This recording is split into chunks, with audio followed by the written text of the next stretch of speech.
Alhamdulillah, ramai telah menggunakan khidmat kami dan memberi kepercayaan untuk mengendalikan setiap urusan hartanah seperti Persaraan, khususnya untuk mereka yang berumur 55 tahun ke atas. Melabur dan memasuki pasaran hartanah privat.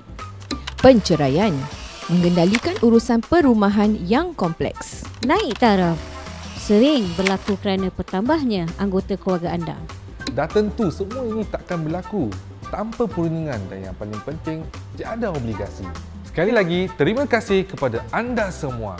Awak bila pula? Selamat menonton ya guys. Hai. Assalamualaikum. Waalaikumsalam. Assalamualaikum semua. Diharapkan anda semua sihat bersama keluarga pada hari Minggu ni. Dan nampaknya kita masih dalam indoor ni Yes. Sebab outdoor tiba-tiba cuaca tak mengizinkan. Betul. Tu yang susah sikit tu. So, tak So, apalah, kita tetap jalan juga. Indoor pun indoor. Wah, belakang ada bidara powder, apa tu sauda. Oh, thank you. Ada promote. Wow. Ada spray. Kalau siapa nak barang-barang kat belakang ni, datang sini ambil je. Ambil je. Tak ada? Jangan lupa transfer. Pergi kat bawah ni, atapsir.com. Thank you. Macam tu. So, yang Ingat tak pasal.com Sebab ada orang tak ingat. Okey. Kan?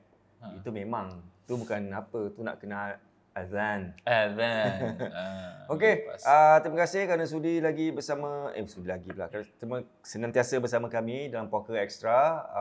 Dan bagi yang belum subscribe, diharapkan subscribe dan jangan lupa picit butang loceng tu untuk dapatkan notification daripada kami. Yep.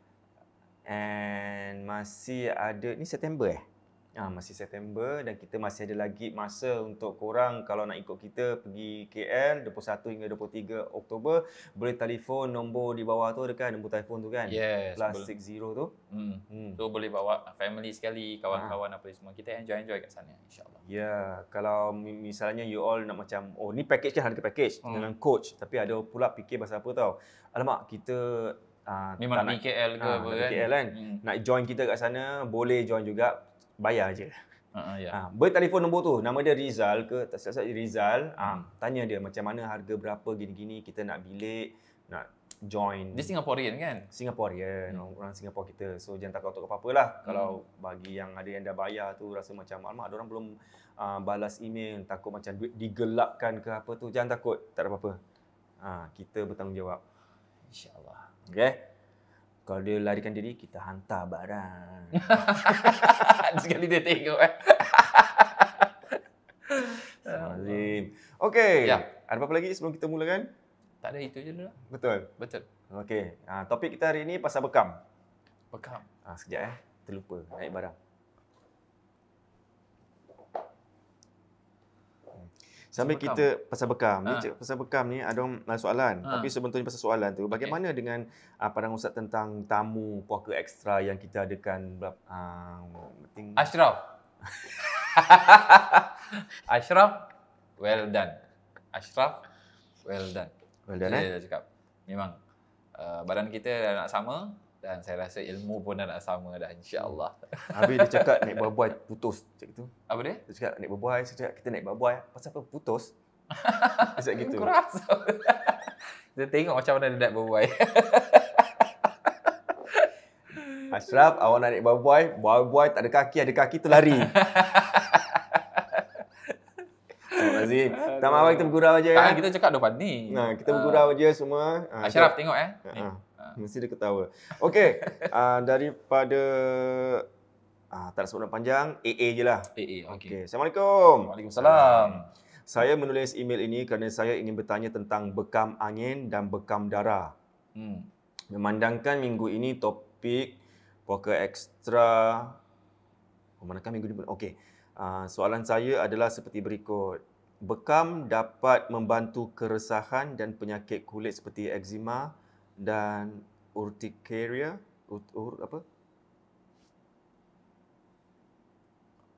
Urtikaria. Entahlah. Urtikaria kot. Entahlah. Urtikaria? Itu Melayu karya. Urti. Tak tahulah. urticaria. Tak tahu lah, saya pun tak tahu sebut urticaria. Mungkin urticaria ni sejenis penyakit kulit. So adakah bekam ni semua dapat membantu eczema dan penyakit yang baru kita sebutkan tadi? Okey. Bismillahirrahmanirrahim. Untuk yang bekam, seperti biasa sebelum saya masuk ke jawapan daripada soalan tersebut, kita kena kenal pasti tentang apa itu bekam. Baik, bekam tu dia asal katanya adalah hijamah. Okey, hijamah. Yang di mana hijamah ni ataupun berbekam ni termasuk daripada sunnah Nabi SAW. Jadi untuk zaman Nabi SAW, beliau sendiri pun selalu juga berhijamah ataupun selalu berbekam. Dan di antara hadis Nabi SAW yang di mana di antara ada 3 penyembuhan jika seorang itu terkena daripada penyakit ataupun ada masalah lah. Iaitu yang pertama adalah syurbatul asal, iaitu meminum madu. Yang kedua adalah hijamah, iaitu berbekam. Yang ketiga adalah kai, K-A-Y, kai. Dan aku melarang umatku menggunakan kai. Kai? So kai ni adalah besi yang dipanaskan dipanaskan dengan batu bara. Bara api. Dengan bara api, kemudian ditampalkan di kulit. Oh, yang macam spa tu dipanaskan, dia taruh batu kat badan. Ni dia bakar. Oh, dia bakar. Okey. You pernah nampak macam kadang-kadang, maaf kata ni lebih kurang macam itu. Kai not really like that, but lebih kurang untuk kita senang untuk faham. You pernah nampak peperangan ke ataupun kadang-kadang kadang diorang macam terluka ke apa gitu, dan dia punya darah dia keep on keluar, dia ambil pedang dia ke, dia ambil apa ni semua panaskan, kemudian diletakkan di atas gitu kan. So darah tu akan berhenti. Okey. Tapi masalah dia akan kadang-kadang dia boleh timbulkan penyakit kulit yang lain.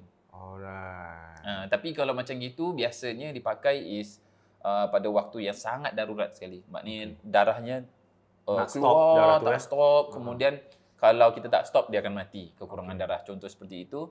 Maka untuk zaman dulu diperbolehkan. Cuma ketika Nabi SAW meriwayatkan hadis tersebut, maka Rasulullah SAW melarang umatnya, iaitu kita, umat Nabi Muhammad SAW, untuk melakukan kai. Seperti itu. Jadi di sini maknanya ada 3. Jadi syurbatul asal, iaitu meminum madu. Yang mana kita sudah bahaskan tentang madu di puaka ekstra daripada sebelum-sebelum. Dari tahun lepas pun kita sudah jelaskan juga. Betul. Yang mana madu ni banyak sekali manfaatnya, dan especially kat daerah perut. Jadi seorang itu ada masalah perut, masalah pencernaan, masalah susah nak buang air besar, Tekak, berkuasa sesama pula. Sakit tekak apa ni semua, boleh minum asal, iaitu madu. Jadi madu ni tak semesti madu saja. Kalau tekak ke apa, you nak campur madu, nak campur sedikit dengan halia ataupun nak campur sedikit dengan habatus sauda, dipersilakan, tak ada masalah. Jadi is your own recipe lah begitu. Kemudian yang kedua adalah hijamah, iaitu berbekam. Dan berbekam di sini memang untuk zaman Nabi SAW dipakai itu adalah sayatan. Maknanya sayat tu dalam English apa? Macam krek-krek, macam scratch. Krek-krek. Tak, krek lain. Dia sayat. Sayat. Slash. No. Slash. It can't be slash. Slash is besar kan? Yeah. Kalau kecil apa? Slash. Dia bukan slash, dia macam so macam gitu. Scratches. Something like that lah. Sebab apa tahu, yang saya tengok video ni, sorry mengganggu Yeah. Saya tengok video ni orang London, dia tak tahu orang Mediterranean ke apa gitu. Dia cakap apa tahu, dia buat gini, razor blade, tapi dia cakap scratches, cakap tu, dia bentuk dia macam scratches gitu. Dia cakap tak boleh dalam-dalam. Macam luka sikit gitu. So basically dia hanya di permukaan sahaja. So tak boleh sampai ke tisu actually. Tak boleh terbuka tu belum. So kalau dah terlalu dalam sangat, dia akan keluarkan darah-darah yang bersih pun dia akan keluarkan sekali. Bukan hanya kotor saja, tapi yang bersih-bersih pun dia akan keluar. Jadi bila ada orang yang terkena seperti itu, maka dia akan ada low blood. Maknanya ini kekurangan darah lah. Bila kekurangan darah, maka dia boleh pingsan ataupun boleh sakit lah. Jadi begitu. So it's always sayatan sedikit sahaja. Begitu. Itu kena orang yang pandai lah. Tapi kalau contohnya seorang itu baru belajar ataupun kurang yakin, maka boleh pakai dengan lancet. Lancet? Lancet yang pakai Macam pen ada needle. So dia punya ujung tu is dia punya needle dia lah. Itu boleh beli je kat daerah Chinatown, banyak jual seperti itu, boleh pakai lancet. So nanti dia buat in circles lah biasanya, sebab dia punya cupping dia in circles kan. Ya. Jadi seperti itu. Untuk apa namanya, zaman-zaman China pun mereka membuat juga. Kalau daerah China ke apa, untuk zaman-zaman dulu mereka buat untuk sedut. Untuk zaman sekarang kan sedut pakai yang tu benda pump untuk sedut tu kan. Tapi untuk zaman dulu, untuk China dan sebahagian di wilayah Indonesia masih lagi pakai tanduk binatang. So tanduk binatang tu nanti akan dihisap. So dia akan dah ditoreh kan. Okey. Dah ditoreh, kemudian diletakkan, kemudian dihisap. Jadi dia akan sak. Okey. Jadi seperti itu. Kemudian dia akan tutup dia punya atas dia. So ada seperti itu. So sebab bekam ni dia banyak. Dia Banyak ada cara. bekam darah, which is yang Nabi SAW lakukan. Ada namanya bekam angin, iaitu yang biasa sahaja, maknanya tak ada toreh, tak ada pakai lancet ni semua. Yang ketiga adalah bekam api. Bekam api? Ya, bekam api is my favourite. Macam Bekam api. So basically kalau untuk bekam api ni, kalau badan kita dalam keadaan sejuk, Dia taruh api. yes. So dalam keadaan sejuk, kita ada flu, kita rasa sejuk apa semua, sebenarnya ada susah betul, kekurangan, deficient, something like that dalam English, deficiency, something like that. Ya, so kekurangan, maka kita tambah dengan sesuatu yang panas. Jadi tapi dia punya cupping tu tak boleh pakai plastik sebab nanti akan terbakar. Jadi dia akan pakai cawan daripada gelas. Yang bulat tu. Yang bulat dia taruh api macam so nanti dia akan masukkan dalam, so pakai cotton aja. Letak alkohol, kemudian dipanaskan, kena kasih api, kemudian sedikit saja, kemudian terus diletakkan di tempat itu. Maka api kan dia tak ada oksigen apa ni semua, dia akan hisap mana yang ada. So dia akan rasa macam very panas, hangat-hangat gitu, tapi tak akan terbakar. Itu angin lah? Tak, itu untuk api. Maksudnya macam dia angin. Dia bukan darah kan? Ya, dia perlukan oksigen bang. Okay. So dia akan try to suck mana yang ada. Okay. So seperti itu. So ada itu, kemudian yang biasanya, cuma yang sebaik-baiknya of course adalah daripada bekam darah. Sebab dia akan keluarkan darah-darah yang kotor. Kemudian mana-mana yang tidak baik untuk badan, toksik dia akan keluarkan sekali. Seperti itu. Sebab dulu kan, sorry minta maaf kita kadang cakap ni pun dah terkeluar kan. Kan dulu ingat macam kat social media yang pasal orang buat bekam, dia punya menoreh tu macam mendalam. Betul. Sampaikan kat belakang tu dah bertanda-tanda dah semua. Adakah itu cara betul ataupun itulah kalau ikut betul-betul memang tak kan. Boleh. Sebab saya dulu saya buat. Saya buat bekam dulu. After that, after quite some time dah malas nak ready kan, nak cuci kaping apa semua. Sebab cuci kaping tu very important sebab hygiene purpose. Betul. Then on top of that, nanti nak kena bersihkan. Then after that nak kena make sure dia kena bersih. So you nak kena masuk dalam UV light lagi. UV light punya ini. So it's a lot of things to sana. Then kalau nak beli yang disposable punya boleh, tapi masalah dia agak mahal sedikit. Betul. So seperti itu. Dan dia sebetulnya untuk bekam ni dia ada poin-poin yang sangat penting sekali. Yang pertama sekali adalah alal ra'si. Alal ra's ni maknanya di atas kepala. So maknanya kita punya ubun-ubun ke atas, exactly. So di sini atas ni, kalau ada seorang tu ada sakit selalu migraine, sakit kepala apa ni semua, vertigo apa semua, is always best to dia kena shave kena botakkan. Botakkan daerah situ ke ataupun nak botakkan semua, dipersilakan lah. So buat kat situ. Ala ra's. Kemudian yang berikutnya adalah yang dipanggil sebagai al-akhdain, daerah belakang tengkuk. Atas tengkuk gini kan. So tengkuk ni kan, dia ada kiri ada kanan. Atas. So boleh buat kat sini. Sini satu, sini satu. Ni al-akhdain. Al-akhdain. So orang ada masalah telinga, susah nak dengar ataupun pekak ke apa semua, ataupun stroke pun boleh juga. Boleh membantu. Boleh membantu, of course lah. InsyaAllah dapat membantu lah. Yes. InsyaAllah dapat membantu. True. Kemudian kat kiri dengan kanan kan. Kemudian kat bawah sini. Bawah tengkuk tu. Jadi, Bawah. kita tunjuk Ustaz. Ni tengkuk, tengah-tengah kan? Kena saya pusing kan? Ni. Saya pusing kan? Tak payahlah. Ni tengkuk, ni tengkuk. Saya tengkuk pusing. kepala. Ni kepala kita ni, ni kepala kita. Tak nak. Okey, mana? Sini. Al-akhdain. Al-akhdain. Mana? Sini. La haula wala quwwata illa billah. Sini, ni dua. Alamak. Sini satu, Yes. sini satu. Mana? Betul, sini. Yes. Sini satu, sini satu. Yes. Okey. So, kiri yang kanan. Mm-mm. Dan ada satu lagi kahil. Kahil sini. Oh, ya. Ya, kat tengah-tengah sini. Kahun? Kahil. Kahun tahu? Kahun apa? Muzik. Tak tahu. Kotak tu pun kahun. Oh, kahun. Ni kahil. Oh, kahil. Kahil sini. So kahil kat tengah-tengah ni di antara hadis Nabi SAW, dia boleh hilangkan 72 jenis penyakit. Wow. Kat sini.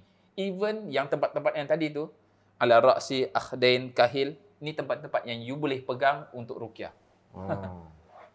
Yes. So that's the one of the main point, especially daerah kahil. So daerah kahil ni dia control most parts of your body. Yang macam tulang sini kan? Ya. C7. Lebih tepatnya dipanggil sebagai C7 lah. So kalau orang yang belajar apa semua nanti ini dia tahu mana C7. Kahil. Okey. Okay, so sini. So kalau nak ruqyahkan orang pun sama juga, boleh pegang kat situ sambil dibacakan ayat-ayat ruqyah. Kat C7 tu ataupun kat kahil. Okay. Kemudian ada namanya kedua kiri kat dalam bahasa Arab ini apanya? Dia pula yang ini. Pundak, bahu dipanggil sebagai katif dalam bahasa Arab. Maka ada untuk poin bekam dipanggil sebagai katifain. Dua bahu. So sini satu, sini lagi satu. Okay. So sini dengan sini. Okay. Katifain. Katifain. Katifain. So kahil tadi kat sini. Ya. Katifain kiri kanan.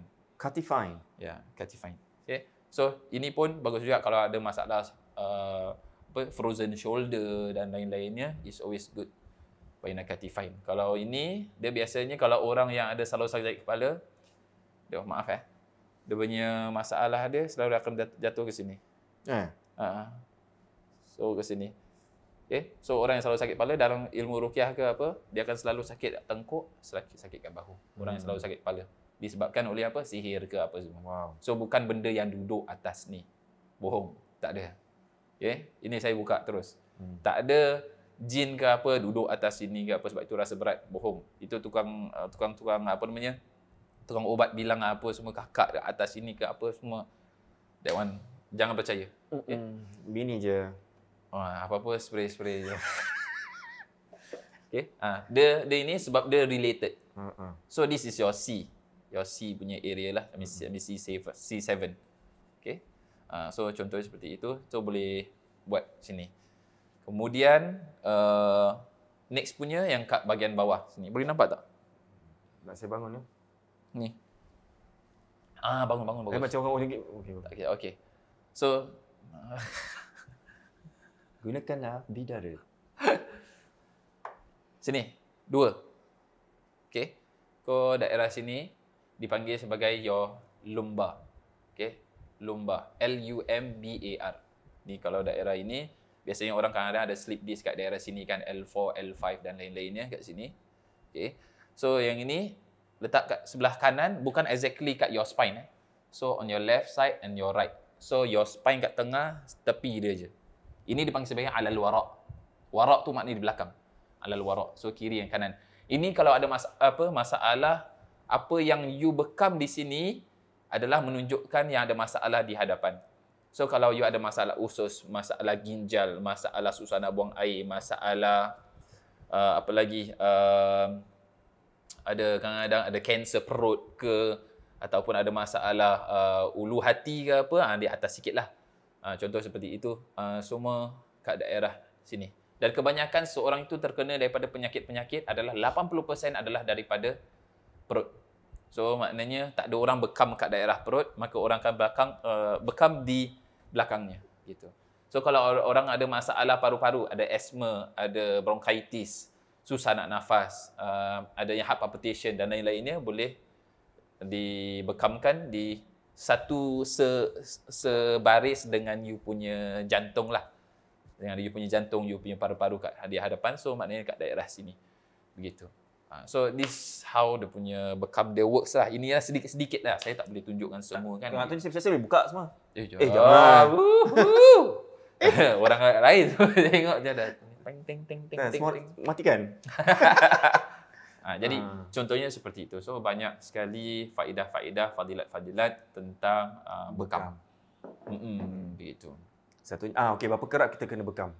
Bekam 2 bulan sekali sebab ada orang buat sebulan sekali. Best not to do every month sebab your blood dikeluarkan tau. So they need to pump balik your blood, Produce lagi. So it will take a bit of time. Unless kalau you macam you perlukan banyak darah ke apa, then ambil boleh cakap any brand ke apa kat sini ke? Brand janganlah. Brand tak payahlah. Dan macam itu ada satu Iron ke apa? ni benda untuk for blood replenish ke apa sama. Okeylah, cakap je lah. Sangobion. Sangobion. So for blood punya. Nanti semua cari jadi sendiri Sangobion. Cuma itulah untuk orang yang nak berbekam ni tak boleh ada diabetes, kencing manis semua tak boleh. Sebab orang yang diabetes dia bila luka dia akan lambat nak baik. Kemudian dia boleh merebak dan lain-lainnya. So dia punya mudarat dia lebih daripada dia punya kebaikan dia. Tapi tak semua, sebab kadang-kadang ada orang yang diabetesnya tapi dia terjaga. Itu ada yang membolehkan lah, but it's always best to try to avoid kalau boleh. Seperti itu, dengan ada orang yang low blood tak boleh sebab kita nak keluarkan blood, you low blood, habislah. Seperti itu. Kemudian orang yang makan pil untuk cairkan darah, itu try not to makan sebelum bekam sebab nanti dah jadi macam air already. Itu pun nanti mengalir, dia susah. So kalau macam kaki ke apa, orang ada gout ke apa semua, silakan boleh buat bekam. Ya, seperti itulah. Ada orang cakap pasal bekam lintah pun boleh, okey tak? Boleh je kalau nak bekam lintah, silakan lah. Itu tradisional. Melayu punya tradisional, bukan di antara sunnah Nabi SAW. Tapi dia silakan. Melayu Melayu punya tradisional, yes. Okey. Kalau siapa nak baik cepat, ambil lah tu apa tu? Suruh gajah sedut. Gajah sedut habis terus darah. Tak ada darah terus. Okey, lagi pasal bekam. Saya rasa seperti itu. Lepas bekam, apa yang harus kita buat, apa yang tak boleh buat? Macam mandi, ada orang cakap apa-apa, jangan mandi dulu, relax dulu. Sebab dia masih terbuka luka-luka. Dia you relax dulu. Tapi kalau you boleh letak yang all those macam obat-obat apa ni semua, just letak je dulu untuk luka-lukanya itu. So make sure normally kalau untuk even for toreh ke apa, even within 1 month dah tak ada bekas lagi. Tu kalau betul-betulnya. Biasanya seperti itulah. Tapi kalau ada yang kadang-kadang, Ustaz saya punya ini, saya dah bekam tapi dah setahun, masih nampak sangat bekas dia. Itu maknanya terlalu dalam already. Cara je mungkin kurang baik ataupun salah lah kan. Sebab yalah, susah nak cakap, Pak ni sensitif sikit. Ada orang cakap, saya buat betul, inilah cara betul, inilah cara Nabi gini-gini. Tapi mungkin dulu tak macam gitu. Dia walaupun toreh tapi dengan cara tak ada sampai itu. Even dalam Syama'il Muhammadiyah, dalam kitab Nabi SAW tentang kepribadian Nabi, baju Nabi, badan Nabi, kepala Nabi, rambut Nabi, tak ada menunjukkan belakang ada bekas-bekas toreh. Tak ada. Menunjukkan tak ada. Dan tiba-tiba terfikir pula, kalau mungkin ada pihak yang katakan betul, buat bekam betul ni cara betul, sampaikan menanda, bukankah Tuhan jadikan kita sempurna, tapi kita yang merosakkan badan kita? Kan? Sebab tu ada orang cakap macam MMA ke apa, dia cakap apa-apa tapi muka jangan Betul, merosakkan amanah Allah Subhanahu Wa Taala, betul. So gitu je lah. Tu yang saya fikir, baru terfikir. Okey, ada lagi pasal bekam? Dah itu sahaja. Itu sahaja. Jadi ingat bekam 2 bulan sekali. Ikut kemampuan lah. Macam tu. Dan sebelum ada yang nak pergi bekam, kau tak tahu boleh bekam tidak, pergi jumpa orang tu, tanya, saya ada gini, boleh tak saya bekam?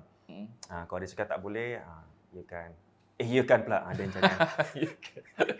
Jangan. Okey, itu saja diharapkan. Tadi AA, nama dia AA, naik mana tu tengok jam? Siapa tengok jam sekarang ni? Kan? Okey, itu saja diharapkan memberi manfaat kepada semua mengenai bekam dan digalakkan untuk pergi bekam, jangan takut sebab bekam darah, kita buang darah kotor. Baik lelaki, baik perempuan boleh pergi. And also itu saja. untuk hari ni, bagi korang yang selalu dah bagi macam support pada kita, dah buat apa ni, pay now sebagainya. Terima kasih dah banyak. Semoga Tuhan saja yang balas Amin. budi baik awak. InsyaAllah. Dan terima kasih untuk sponsor kita, The Tech Team SG. Kalau ada masalah rumah ke, nak sewa rumah ke, ataupun nak cari atau nak jual ke apa, boleh contact diorang di bawah ni. Yap, dan kalau nak ikut kita pergi KL 21st until 23rd of October, insya-Allah dah dekat dah ni. Boleh inilah sign up sekali, kita pergi sama-sama. Betul. Insya-Allah. And thank you for the ini MyMos. MyMos pula. Most around the world. Most around the world. Yes, most around the world. Thank you very much, insya-Allah. Ya. Dan kalau ada yang mungkin nak tanya macam soalan-soalan yang belum kita ketengahkan, tanya, mungkin kita akan bagi tahu apa kita nak buat. Kita nak jadikan topik. Yes, kan? Itu saja untuk hari ini. Selamat berhujung minggu, selamat makan tengah hari dan diharapkan hari ini lebih bahagia daripada hari-hari yang lalu. Amin. Bye-bye. Bye. Assalamualaikum. Waalaikumsalam.